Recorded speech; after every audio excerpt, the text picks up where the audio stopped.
এ বলতেছে 7টা মানুষ মারা গেছে, কোনো সমস্যা নাই, আমার গাড়ি যা হয়েছে হাত দেন, কোনো সমস্যা না হয়। কেউ হাত দিতে পারবে না, ওর গাড়ির মালিকই বলতেছে। সুপ্রিয় দর্শক শ্রোতা, দেখতে পাচ্ছেন যে আমাদের মাঝে আছে এই যে বাহার ভাই, যিনি ওমান প্রবাসী বাহার ভাই। ওনাকে আনতে যে এই পরিবারের 7 জন মৃত্যুবরণ করেছেন। আর ওনার ভাই উনি আসছেন, আপনি কোথা থেকে আসছেন? ওমান থেকে আসছেন। তো আরেক ভাই আছে ওনার, উনি আসছেন কোথা থেকে? সৌদি থেকে।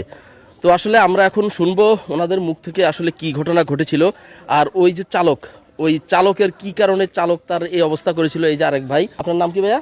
মোহাম্মদ রুবেল। রুবেল, আপনি কোথা থেকে আসছেন? সৌদি থেকে।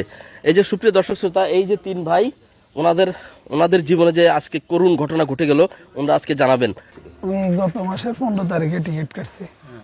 15 তারিখ থেকে 4 তারিখ পর্যন্ত আমি আমার বাবাকে বলতেছি, বাবা একটা মুরব্বী দেখে একটা ড্রাইভার নিবে, যেন জোয়ান পোলাপাইনদের না আসে, কেন পুরো ফ্যামিলি যাইব। আমি বলছি একটা সুন্দরের জন্য। বলার পরে ও একটা লোক আছে আমাদের বাজারের, নাম হচ্ছে বাবলু, ওর সাথে ও গাড়ি আছে, ও এরকম রেন্টে কার ভাড়া দেয়।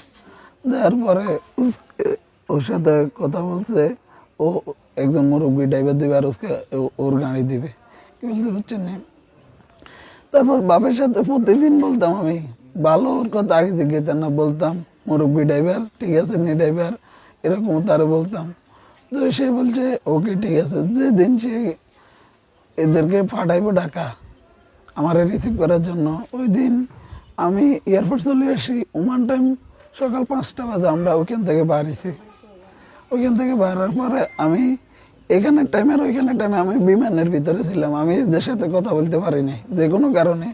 এই ড্রাইভারকে আর আমি দেখি নাই। এরা আল্লাহ এদের হায়াত রাখছে, ওখান থেকে গেছে। যাওয়ার পরে আমি সবাই আসছে, আমার ফ্যামিলির ড্রাইভার ওই টাইমে আসে নাই।